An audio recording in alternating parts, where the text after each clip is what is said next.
Hello and welcome to Mr. Randy's Wine and Spirits. I'm Mr. Randy and today we're doing another off the rip episode. If you're new to the channel, hello, welcome, come on in. All my returning viewers, you know how we do, so let's do it to it, shall we?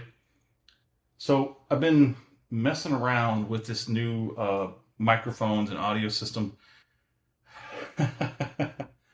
We're working on it, so let's go ahead and do this. So today's off the rip episode is going to be the Camarena Tequila Reposado, 40% alcohol by volume, made in Mexico, 100% puro agave azul. There's your number, there's your NOM, there's your certification number 1596. I don't know what to say about that number. It's a nice crest. I recently tracked down my family's crest from both sides, from Ireland and England. There's your laser code.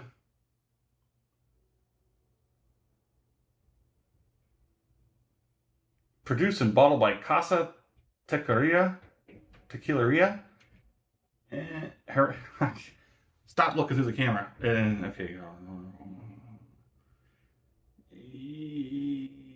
Yeah, not important. Let's go ahead and get this cracked. Which one? This one? This one. So I'm using both of them. I got like a dual microphone system, and I'm using both of them because I've been told that if I use one of them, only one channel comes through like a mono. And when they're listening to it on their headphones or earbuds, it only comes through one side.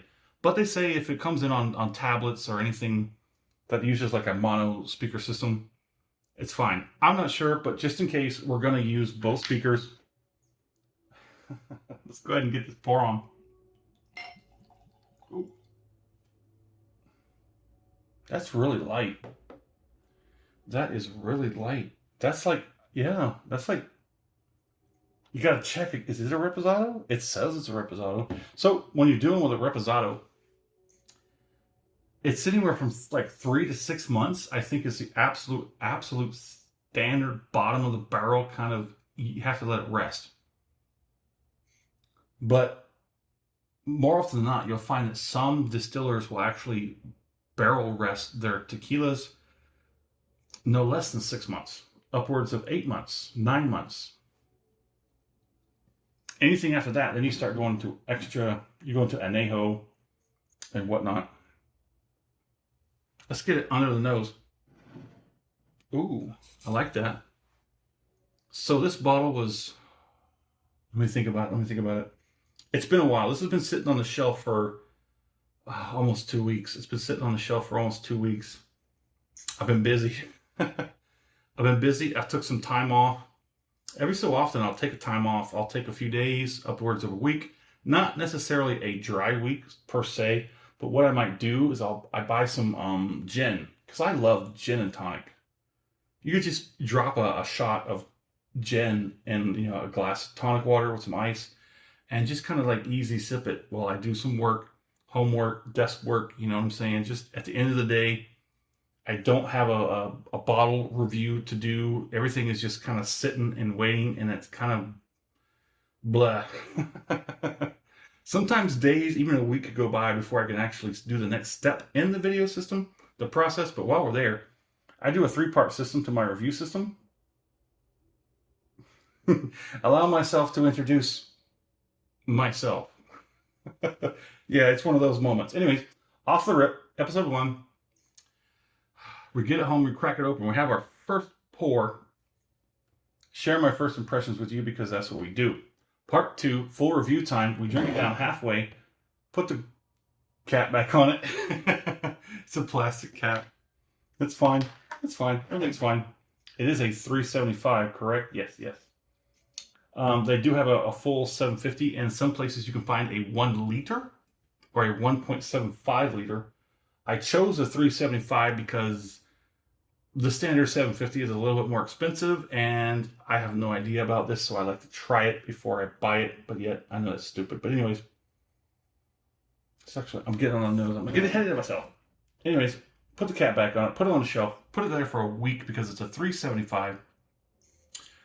Well, it's there. I go online and try to find out as much as I can because I don't do any research anymore, really, I'm basically throwing darts at a phone book in the dark. I usually pick my selections by a very fine criteria. Price point, varietal, tequila reposado,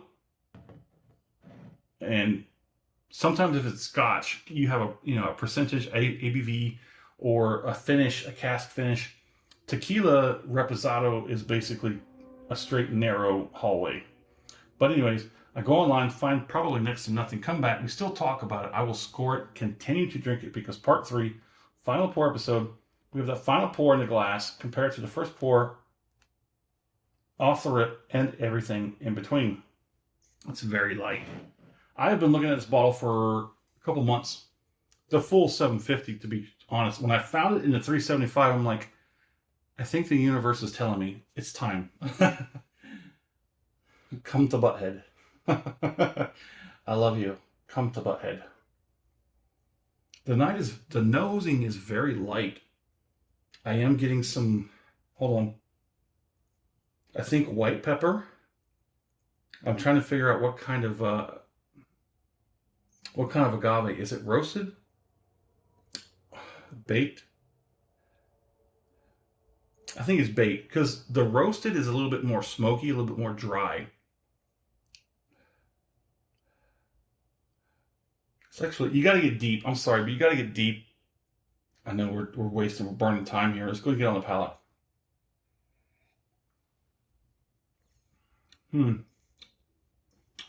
White pepper, very light, just like the nose. The palating is very light. I don't have my tablet on or open right now to see the price point, but that was one of the other things that I was like considering. That's how I consider what I want to get next on the channel. That's very light, not just color, not just nosing, not just palate. Not saying it's not quality enough. It's just, it's very light. I mean, it's got a good nose. It's just like the volume's turned down. Like I'm trying to listen. Like, you know how you lean in a little more?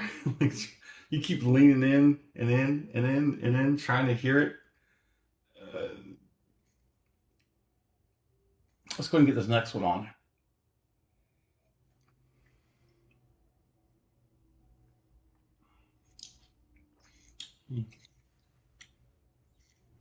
It's got some good viscosity. Transfers pretty decently to the palate, slightly oily. It's just everything else is light. It's got a very light palating. Not bad at all. I would probably say anyone who likes sipping tequila neat and doesn't like it very aggressive or pronounced, this will probably be a good one for you. It's a pretty nice tequila. I would have to say, geez, I hate to do this, but I may or may not detect a little bit of glycerin. But it is off the rip. Everything in that bottle is kind of packed tight. Now, once we get down halfway, everything's going to have time to loosen up, room to walk around, space themselves apart. That way I can tell them apart. But I do believe I detect a minute amount of glycerin. Because most additive-free tequilas, they don't taste like this. They kind of get a little bit loose, a little bit watery. They fall apart on the palate. This one is definitely not like that. Things are kind of glued together. And that's what glycerin does. Glycerin is like a glue that kind of holds everything, the flavor, the aromas, all that. It kind of like acts as a glue, an adhesive. It kind of sticks everything together a little bit better. Without it, it all falls apart on the palate. That's why I think I'm detecting a little bit of glycerin. I don't see additive free on the bottle anywhere. It just says that it is 100% pure agave azul. Now the azul is a blue. It's a blue agave. So agave has over 200 variations to that plant. So saying you don't use anything other than the blue agave, I don't know. At least they're not saying it's 100% additive free and I detect additives. But at least I don't think there's any coloring. I mean, that's pretty clear, right? I mean, it is pretty clear, right? Jesus. I don't knock it. Hey, like just like Scotch, you don't need it. You don't need to add coloring. You don't need to add sweeteners, flavoring, nada. If it's good alone, standalone, slap a price tag on it. Let me buy it. Let's go ahead and get this next one.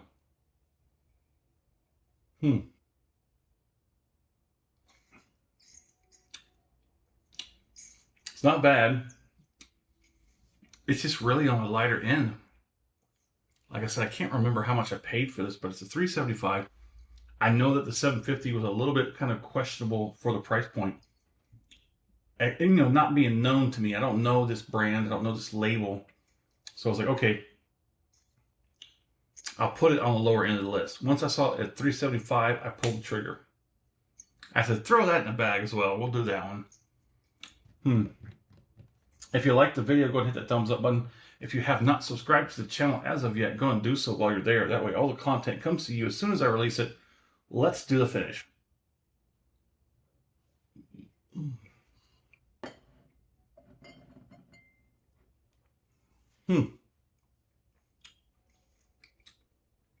With all that being said, that is a nice tequila.